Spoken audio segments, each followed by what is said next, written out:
Баршаңызға қайырлы күн, каналыма қош келдіңіздер. Бүгін сіздермен бір жасағаннан шығатын өте жұмсақ әрі өте дәмді кекстің рецептісімен бөлісетін боламын. Видеоның соңынан көріп, менімен бірге жасап көріңіздер.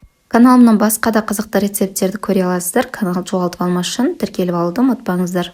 Барлық қажетті заттардың тізімін және мөлшерін описание бөлімінде жазып қалдырдым. Ең алдымен жұмыртқамызды жарып аламыз.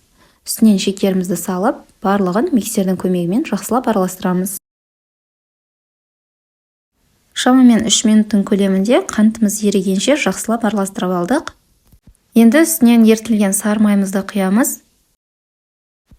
Шамалы араластырамыз. Үстінен сүтімізді құямыз. Барлығын жақсылап миксердің көмегімен араластырамыз. 1 шай қасық толтырмай сода саламыз. Үстінен ұнымызды електен өткізе отырып қосатын боламыз. Міндетті түрде електен өткізіп қосыңыздар. Барлығын тағы да миксердің көмегімен жақсылап араластырып аламыз. Достар, егер менің каналыма тіркелмеген болсаңыздар, міндетті түрде тіркеліп, каналымның алға дамуына үлес қоссаңыздар екен деймін. Және де лайк басып, комментарий қалдырып мені қуантатын боласыздар. Алдағы уақытта сіздер үшін кереметтер рецептермен бөлісетін боламын. Неге біздің кексіміздің қамыры дайын? Енді осындай силиконовый формалар қолдандым мен. Және де ішіне осындай арнайы қағаздарын салдым.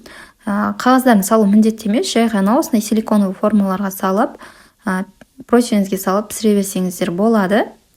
Мен осылай әдемірек көрінсін деп, астына осындай арнайы қағаздарын қойдым. Барлығын осылай қойып аламыз. Енді осы әрбір кексіміздің ыдысына 3 ас қасықтан қамырдан құйып шығатын боламыз.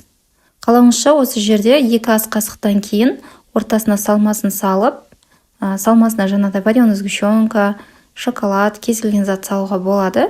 Үстінен тағы бір қасық құйып, солай салмасымен бірге жасасаңыздар болады.